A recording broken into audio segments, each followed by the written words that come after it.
can't see me, you Stevie. Wondering how I reach more evolutions than Eevee and make it look easy. What is up, Earth's mightiest subscribers? It's Blur Without Fear. Welcome back to the channel. Alright, today's video, I'm going to be talking about Sabretooth and the Exiles number 4 by Victor LaValle and Leonard Kirk. This issue, and really the only thing I want to talk about is the reveal at the end of it, because it's something that, I gotta admit, I wasn't expecting. Like, of all the people that could have been the general contractor, just based on how Sabretooth responded to the knowledge of learning who the general contractor was for Orchis, I thought it had to be somebody who he was absolutely terrified of going up against, just because he just had this look of genuine shock, awe, and terror on his face when he realized who was in charge. And one of the few people on Earth that could actually make him feel that way is Romulus, but apparently, that was not the case. That was my theory originally after reading the first couple of issues of Sabretooth and the Exiles. And now that we're on issue number 4, the penultimate issue of this mini-series, we now know it ain't Romulus. It's someone I actually feel is a little bit more of an underwhelming reveal, but at the same time makes this whole thing that much more personal for Sabretooth, and that is Graydon Creed. If you're unfamiliar with who Graydon Creed is the son of both Sabretooth and Mystique, who made his first appearance in Uncanny X-Men number 299 in 1993. Graydon Creed is a normal human, even though he was born from 2 mutants. He's a normal guy. He's human by every stretch of the imagination. Graydon hates mutants with a passion, largely because it all stems from the fact that both Sabretooth and Mystique had abandoned him. Sabretooth was pretty much never in his life, really, and Mystique gave him up for adoption, and he felt like he was just cast away, so it made him hate all mutants. I feel like people are more familiar with Graydon Creed from the X-Men animated series from the 90s because he pops up in that series at least 2 or 3, maybe 4 times across its 5 seasons, only 4 of which I choose to acknowledge. We don't talk about season 5 of X-Men animated series. But on the comic side of things, Graydon doesn't really show up a whole lot for a character who's been around since the 90s. And a lot of that's because he's died at least 3 times. Graydon Creed is one of those characters who spent more time in Marvel Comics dead than he has been alive.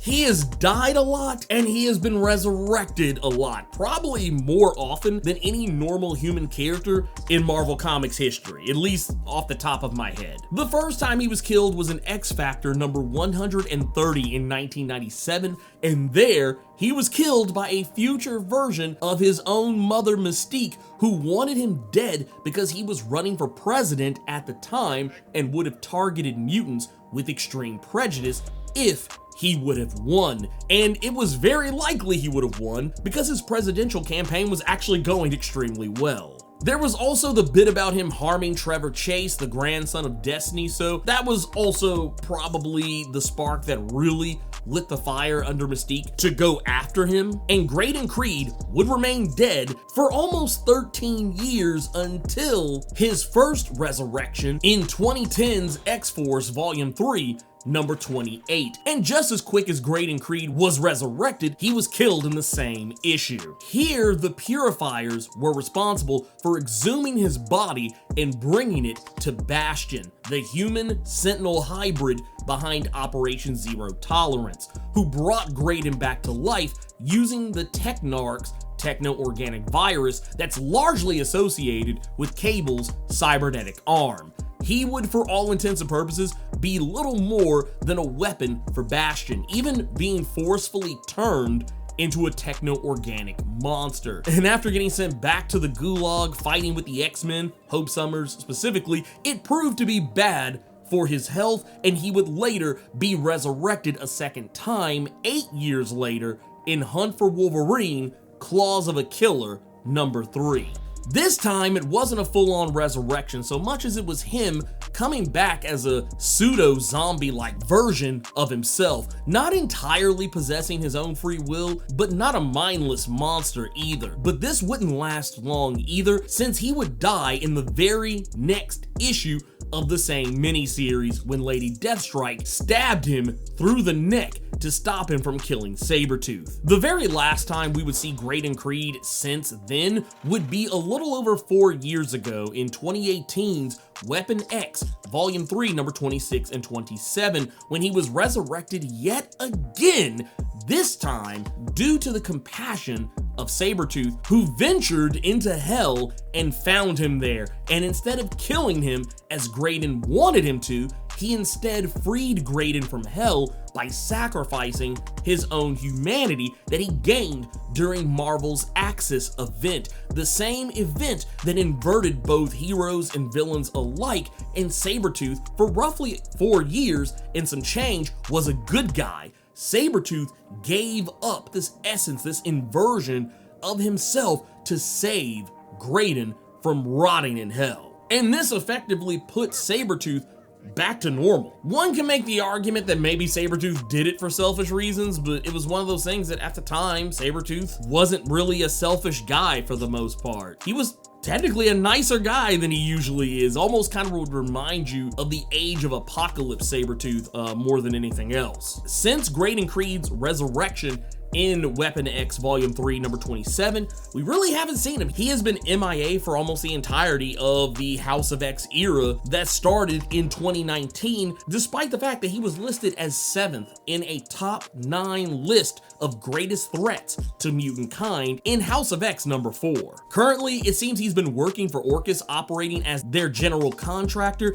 Initially, I thought the reason that Sabretooth was so frightened of the general contractor was because he was someone who he knew could run his fade. So the reveal that it's Graydon Creed actually explains a lot, because it seems like now that fear that we saw on Victor Creed's face was less fear and more apprehension. It seems like he's reluctant to want to do anything to Graydon Creed. Like maybe deep down in there somewhere, maybe he does feel something for Graydon, that maybe there is still some of that old inverted Sabretooth in there from that Weapon X series. Maybe he just wasn't very interested in having to harm his own son. And this wouldn't even be that much of a stretch, because he let Graydon off the hook a lot of times, even when he's killed people close to him, like Birdie. That said, Graydon seems to have leveled himself up quite a bit. Graydon had already possessed some basic military training, but he was never really considered like the greatest fighter or tactician or anything like that in the history of Marvel Comics. He was more of a master manipulator and influencer than anything else. Just about any time that Graydon fell back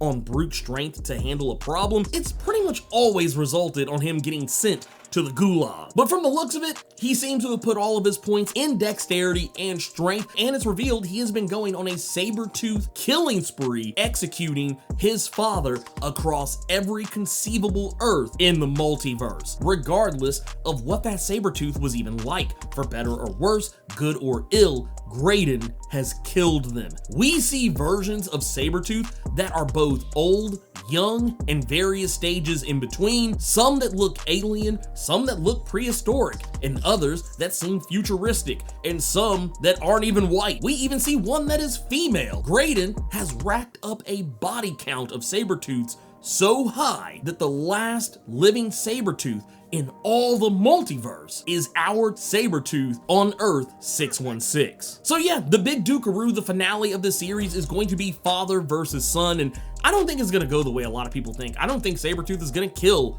Graydon Creed here, because I feel like what would be the point of bringing Graydon Creed back yet again just to kill him one more time? I don't even think Sabretooth is gonna be able to finally reach his son after all these years either. I just think it's gonna go in a direction where maybe, just maybe, they might find some common footing here and just choose to stay out of each other's way. But not before Graydon attempts to make Sabretooths extinct across the entire Marvel Comics multiverse. All in all, I've really been enjoying the series. I love how Sabretooth is also still using his, his powers of manipulation, his truth telling, to warn some of the new mutants that they have encountered since escaping from Dr. Barrington's Orchis facility, poisoning the well by warning them that Krakoa is not for all mutants and that Krakoa would have nothing to do with them. And it's one of those deals where it's a case study in the fact that he may not be right, he may not even be wrong, and it's one of those situations where, the rest of the Exiles, the characters like Madison Jeffries, the characters like Melter, Oya, Necra, Toad, so on and so forth, whereas all of them seem to have varying opinions on whether or not Sabretooth is right